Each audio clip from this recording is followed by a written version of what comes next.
Hello, welcome to Ken studies. CAPF के जो भी एस्पिरेंट्स हैं, उन लोगों के लिए एक मैसेज है छोटा सा। ये सबके लिए है। 2019, 20, 21 and 22। This is first time कि at one stage we have to or I have to deal with aspirants of 4 years combinedly. Every year's candidate has its own challenge. 2019 के जो कैंडिडेट हैं उनका चैलेंज ये है कि कुछ का ईडब्ल्यूएस का अभी रिजल्ट, ईडब्ल्यूएस का अभी कुछ फैसला नहीं हुआ है, और उसके बाद कुछ जो रिजर्व लिस्ट में ये सोच रहे हैं कि यस हमारा रिजर्व लिस्ट में हो जाएगा, उनके लिए अनसर्टेनिटी है। 2019 के चलते 2020 का अभी इंटरव्यू का शेड्यूल नहीं आया है। मोस्ट प्रोबेबली ये था, आशा था कि अब आपका एक तरह से इंटरव्यू स्टार्ट होना था, लेकिन कहीं ना कहीं जो 2019 है उसके कारण इश्यूज चल रहे हैं। Hope so things will settle soon. आशा मुझे है कि इस महीने चीजें सेटल हो जानी चाहिए। 21 ऑलरेडी आप लोग बहुत सारे मैं ऑलरेडी डिस्कस कर चुका हूं कि ये जो 2020 और 21 में तो बहुत सारे इसके कैंडिडेट यहाँ क्वालिफाई हैं। तो अभी डीएएफ फील किया जा चुका है, आप लोग डीएएफ फील कर चुके हो। और जो 22 में है एस्पिरेंट्स हैं, 22 वाले, वो अभी तैयारी अब एक तरह से अपना पिक करेंगे। आई होप आप सबने दिवाली अच्छे तरीके से मनाया होगा। That's why just I took this quote कि only a burning candle can light another. ये पिक एक कैंडिडेट ने दिवाली के अवसर पर मैसेज बहुत सारे भेजे थे, तो एक कैंडिडेट ने ये मैसेज भेजा था दिवाली के अवसर पर पिक्चर। तो मैंने सोचा चलो ठीक है, इसको यूज करते हैं, इसको लगाते हैं। तो लाइफ जो भी स्टेज में आप होते हो, कहीं ना कहीं हमेशा चैलेंज रहता है, हमेशा चुनौती रहता है। जब आप एक गैजेटेड ऑफिसर बनने जा रहे हो या कुछ लोग ऑलरेडी बन चुके हो, फॉर एग्जांपल 2019 वाले में आप सिलेक्शन हो चुका है, लेकिन आप इंतजार कर रहे हो, कुछ लोग हो जस्ट कि मोस्ट प्रोबेबल हो कि सिलेक्शन हो जाएगा, या बहुत सारे इस अवस्था में हो कि अब 2 महीने, 2.5 महीने, व्हाट्स एवर टाइम में आपका रिजल्ट आ जाएगा। तो आपकी अलग उत्सुकता है, 21 वाले की अलग उत्सुकता है। बहुत सारे इसमें से कैंडिडेट हैं जो दोनों में कॉमन है, तो वो चाहते हैं कि यस 2020 में ही चीजें क्लियर हो जाता, तो फिर 21 वाले में अलग से प्रोसेस नहीं करने की जरूरत होती। अब फॉर एग्जांपल फिर से आप फिजिकल का तैयारी करो, फिर से आप मेडिकल का तैयारी करो, हर वो प्रोसेस जो होता है नए सिरे से चलता है। तो अपना एक होप बरकरार रखो, चीजों को रखो। जिनका भी मान के चलो कि कुछ ऐसे कैंडिडेट हैं जिनका अटेम्प्ट खत्म हो गया है, जिनका अब है कि अटेम्प्ट हमारे पास नहीं बचा हुआ है, तो आप जो भी एग्जाम है, दूसरा किसी भी एग्जाम का प्रिपरेशन आप अपना रखो। कुछ ऐसे कैंडिडेट हैं बहुत सारे जो जिनका हमने ये देखा कि वो फॉर एग्जांपल 21 में अभी रिटेन तो क्वालिफाई किए, लेकिन कुछ का रिजल्ट नहीं आ पाया, यानी कि जो उनका ग्रेजुएशन का, अंडर ग्रेजुएशन का जो क्वालिफाइंग है, वो आपका एजुकेशनल क्वालिफिकेशन ग्रेजुएट होना चाहिए, तो वो उसका रिजल्ट नहीं आया है। तो still even if you are not able to participate in next process, आप डिजर्व करते हो, आप डिजर्विंग कैंडिडेट हो। यदि हम 21 में देखें तो ओनली 1103 रिजल्ट आया। ऑब्वियसली है कि यदि 2018 से देखें, 2018 की अपेक्षा 2018 में आपका 2967 या समथिंग, एग्जैक्ट मुझे ध्यान नहीं है एग्जैक्ट, लेकिन शायद 29 समथिंग प्लस ही था, उतना से आप ओनली 1103 रिटर्न में रिजल्ट आया। तो बहुत आपका कम हो गया, कम हो गया, 40% भी ये नहीं है, but you have to leave on that. कुछ ऐसे कैंडिडेट हैं जो अभी मैं जिनको डील कर रहा हूँ, इन द सेंस जिनसे जिनको गाइड कर रहा हूँ, तो उसमें से हैं कि 2019 में वो इंटरव्यू दिए, तो शायद अभी है आशा कि उनका रिजल्ट आ जाए, इन द सेंस की रिजर्व लिस्ट में। लेकिन फिर से वो कुछ ऐसे हैं जो 21 में क्वालिफाई किए हैं। 2020 में वो ये ऑलमोस्ट श्योर थे कि हमारा इसमें आ जाएगा, तो इस वाले में ध्यान नहीं दिया। तो आप जिस भी स्टेज में हैं, जहां भी हैं, हमेशा टारगेट की ओर अपना ध्यान रखें। आप एक दूसरे के लिए गाइडिंग लाइट बनने के लिए तैयार रहो कि हम दूसरे को गाइड करें, ये आपके पास कैपेबिलिटी होनी चाहिए। लॉट ऑफ टाइम छोटे छोटे चीजों के लिए आप परेशान हो जाते हो। बहुत बार समस्याएं हैं कि उधेड़बुन हर के साथ होता है। जो जिस स्थिति में होता है वो उससे बेटर करना चाहता है, और हमेशा जो नेक्स्ट चैलेंज होता है वो डिफिकल्ट होता है। तो उस डिफिकल्टी को एज ए ऑफिसर आप बनते हैं, तो बहुत सारी चीजों को आपको गाइड करना पड़ता है। फॉर एग्जांपल, आप असिस्टेंट कमांडेंट बन गए, तो 134 people, theoretically 134 people will see you for command guidance कि yes sir will guide sir ma'am whatsoever आप होगे। तो आपको आपकी ओर देखेंगे कि क्या आदेश दिया जाएगा, क्या चीजों को करने के लिए टास्क को कहा जाएगा। तो ऐसे आपको गाइडिंग लाइट होना होता है। और ये समय जो चल रहा है, बहुत लोगों के लिए, जो मेजोरिटी है उनके लिए प्रॉब्लम चल रहा है, उनके लिए एक तरह से टेस्टिंग टाइम है। कुछ एक फ्यू को छोड़ दिया जाए जिनसे जिनको कोविड 19 पैंडेमिक के ड्यूरेशन में फायदा हुआ है, वो बहुत लिमिटेड ऐसे लोग हैं। लेकिन मेजोरिटी जो है, मेजोरिटी ह्यूमैनिटी जो है, वो क्राइसिस फेस कर रहा है। और आप लोग भी उस क्राइसिस के एक पार्ट हो।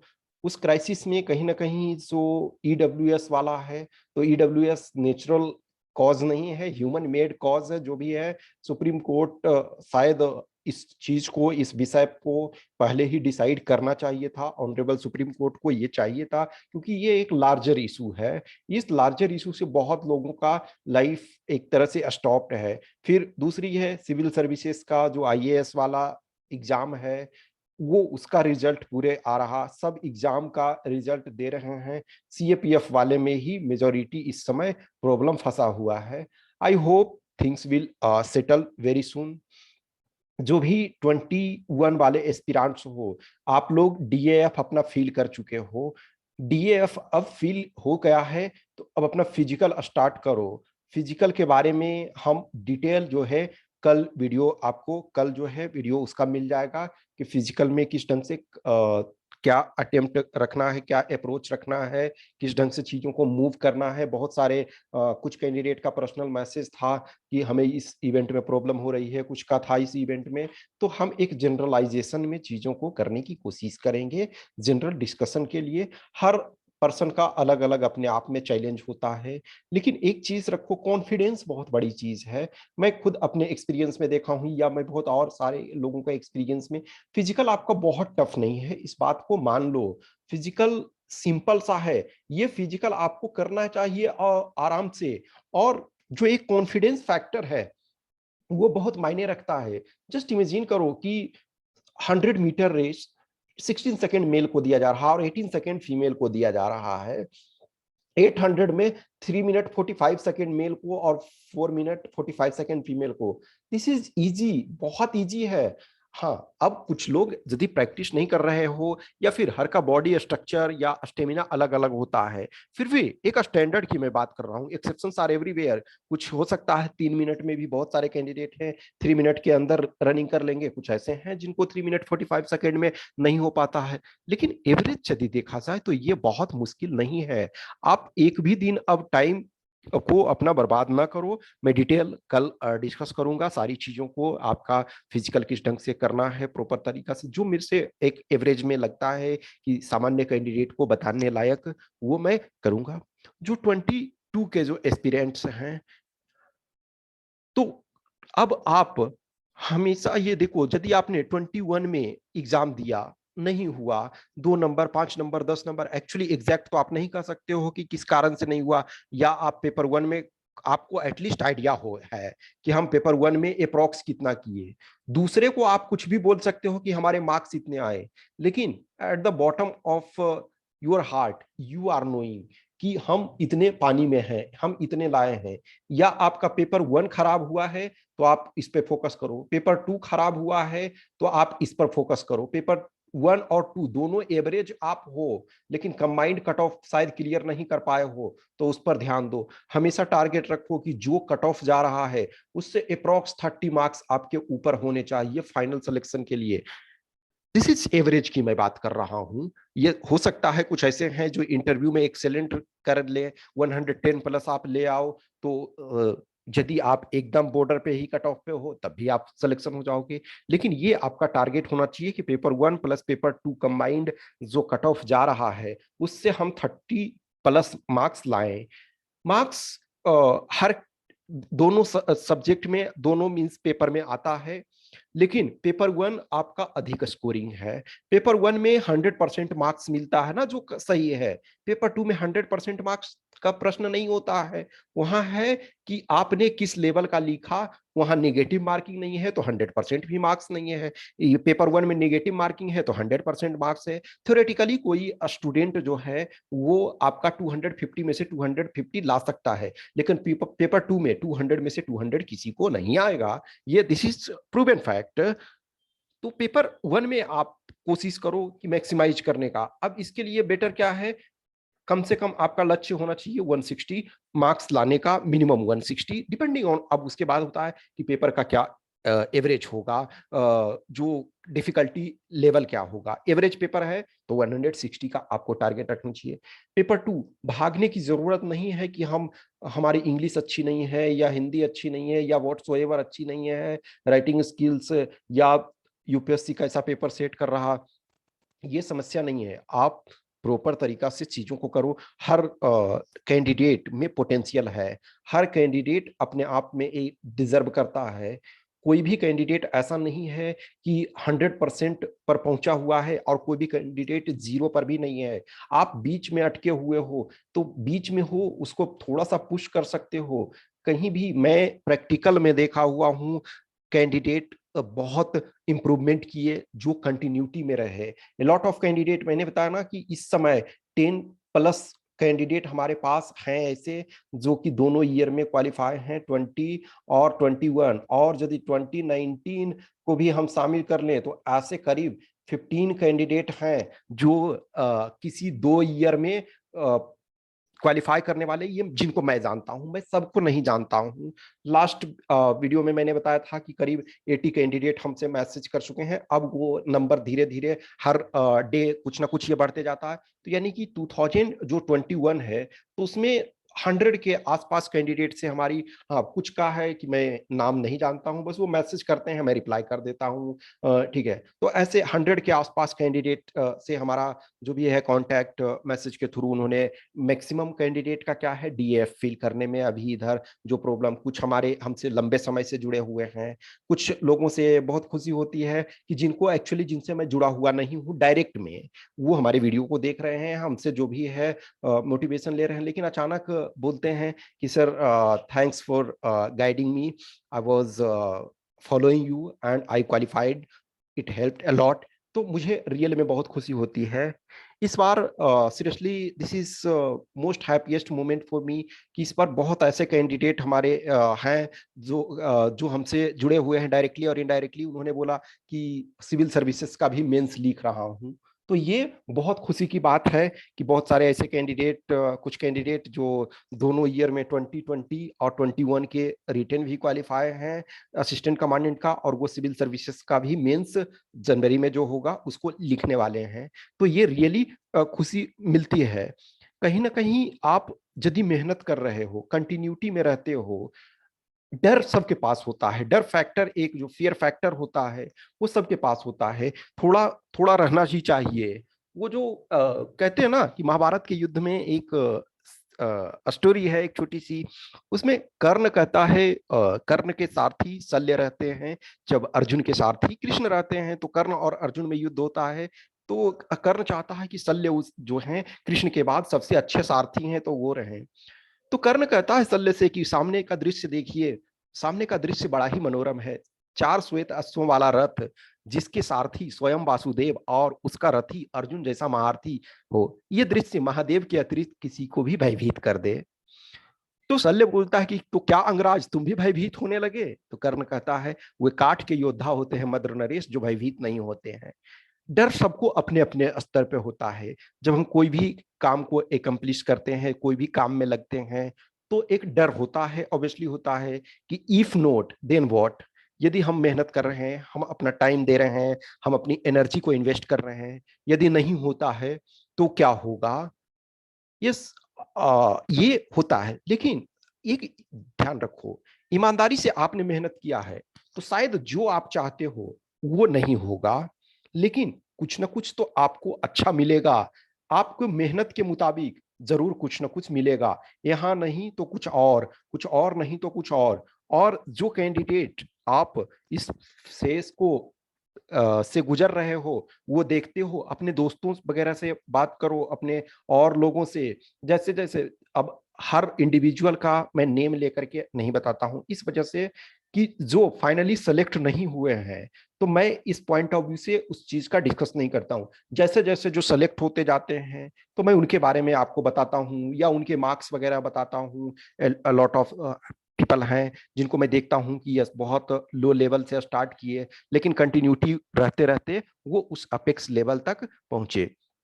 अब किसी के लिए भी होता है, जो फर्स्ट रैंक आईएएस का होता है, होते हैं, तो हर बार उनके आप वीडियोस देखो, उनके इंटरव्यू देखो, या वो ऐसा नहीं है कि वो श्योर थे कि वो फर्स्ट रैंक आएंगे।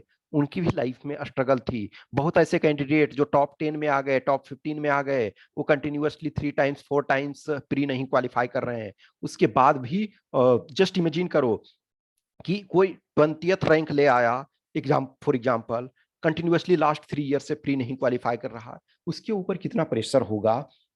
लेकिन उस प्रेशर को ही तो झेल करके, वो उससे मोटिवेशन लेकर के, उसने जो लास्ट मिस्टेक किया है, उस मिस्टेक से वो सीख करके क्वालिफाई हो जाए। फॉर एग्जाम्पल मैं आपको गाइड कर रहा हूँ, जो भी है, जिन कैंडिडेट्स को लगता है उनको हेल्प मिल रहा। ऐसा नहीं है कि मैं स्ट्रगल नहीं फेस कर रहा हूँ, मैं खुद स्ट्रगल फेस कर रहा हूँ। ए लॉट ऑफ टाइम इतने सारे वर्क होते हैं, और बहुत सारे जो भी होते हैं फैमिली प्रॉब्लम और ए लॉट ऑफ थिंग्स, सबको एक साथ डील करना पड़ता है। जैसे फॉर एग्जांपल मैंने बताया ना कि ये फर्स्ट टाइम है कि 4 बैचेस को के क्वेश्चंस, क्यूरी, प्रॉब्लम्स, डाउट्स को देखना पड़ता है।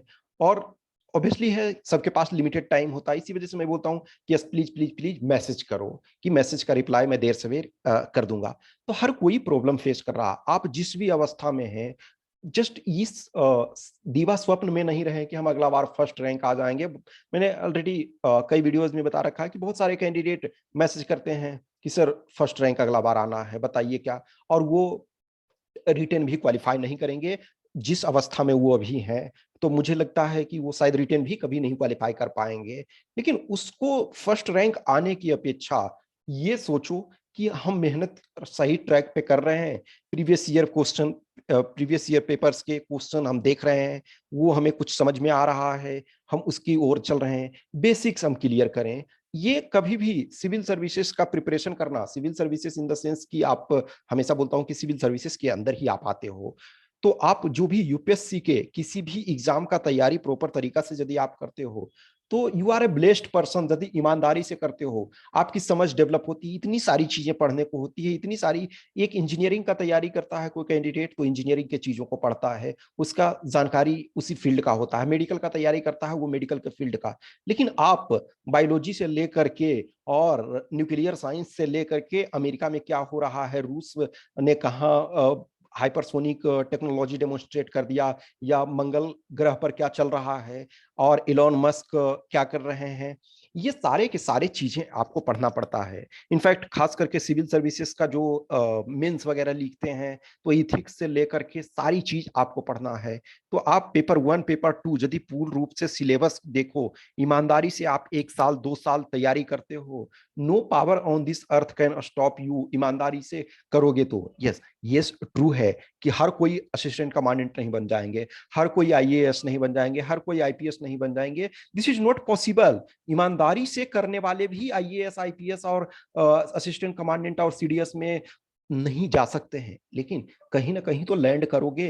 ग्रुप ए गजेटेड ऑफिसर ना लेकर के आप बी में तो जाओगे, बी में नहीं तो सी में जाओगे, डी में जाने की जरूरत नहीं होगी। यदि आपने ग्रुप ए का प्रॉपर तरीका से ईमानदारी से किया है तो डी में जाने की जरूरत नहीं होगी, मैक्सिमम सी में आप जाओगे, अदरवाइज ए और बी में ही आप लैंड करोगे। तो अपने आप को तैयार रखो, अपने आप को कहते हैं कि it's better to be prepared and having no opportunity than having opportunity and you are not prepared. आपके पास मान के चलो कि वैकेंसी नहीं आई, या फॉर एग्जांपल रिजल्ट में डिले हो रहा है, या जो भी हो रहा है, 2019 का ही अभी रिजल्ट क्लियर नहीं हो पाया है, 2020 का क्लियर कब तक पहले हो जाना चाहिए, अभी इंटरव्यू ही नहीं हुआ। लेकिन जो कंटिन्यूअसली प्रिपरेशन में है, कुछ ऐसे कैंडिडेट है ना कि आईबी में भी अभी टायर 2 का रिजल्ट आ गया, आईबी में भी रिटेन क्वालिफाई है, असिस्टेंट कमांडेंट के भी 2021 के क्वालिफाई हैं, उसके बाद ईपीएफओ वाला रिटेन क्वालिफाई है। यदि कोई 4 रिटेन क्वालिफाई है, किसी ना किसी में तो होगा। और बिलीव मी, थोड़ी देर के लिए हम मान ले वर्स्ट केस सिनारियो कि इन 4 के चारों में से नहीं होगा, लेकिन वो डिजर्व तो करता है। एक बार गलती से क्वालिफाई रिटेन कर सकता है, 2 बार कर सकता है, लेकिन 4-4 कंटिन्यूटी में नहीं, ये गलती से नहीं हो सकता है। वो उसकी मेहनत है और वो मेहनत पे कभी अच्छे जगह पे जरूर लैंड करेगा। तो हैव फेथ इन यू। जो अपना दीपक अपने अंदर जो है, प्रकाश जो है, उसको जलाए रखें, अंदर की जो आग है वो जलाए रखें, और बेसिक्स पे अधिक ध्यान दें। बिल्डिंग आपका, कोई भी बिल्डिंग देखोगे, जितना ऊपर ऊंचा जाएगा, नीचे आपको उतना मजबूत पिलर देना पड़ेगा। नीचे ऊपर हो सकता है हम कम बनाएं, लेकिन नीचे आप अधिक उसको पिलर दो, पिलर जो है नीचे ज्यादा दो, बेस को ज्यादा स्ट्रांग रखो। बेस ये स्ट्रांग है तो हो सकता है हमें ऊपर कम जरूरत पड़े, तो कम को तो आराम से सह लेगा, ऊपर अधिक की भी जरूरत हुई तो अधिक भी सह लेगा। लेकिन बेस यदि सही नहीं है तो वो ऊपर नहीं सह पाएगा। तो बेस को अपना स्ट्रांग रखो, जिस भी अवस्था में हो उसको पुश करो, हर डे नई कुछ ना कुछ चीजों को सीखते रहो। 21, 22, 20, जिस ईयर के आप हो, जिस चीज में हो, उसके लिए आप लगे रहो। जब तक रिजल्ट नहीं आता है तो आपको चैन से नहीं बैठना है। कुछ भी क्वेश्चंस, क्यूरी, डाउट है तो आप हमें इस व्हाट्सएप नंबर 8527146498 या फिर इस टेलीग्राम नंबर 7404909669 पे संपर्क कर सकते हो। जो 21 का है उसका आपका जो फिजिकल वगैरह के बारे में मैं कल वीडियो में डिस्कस करूंगा। Okay, thank you.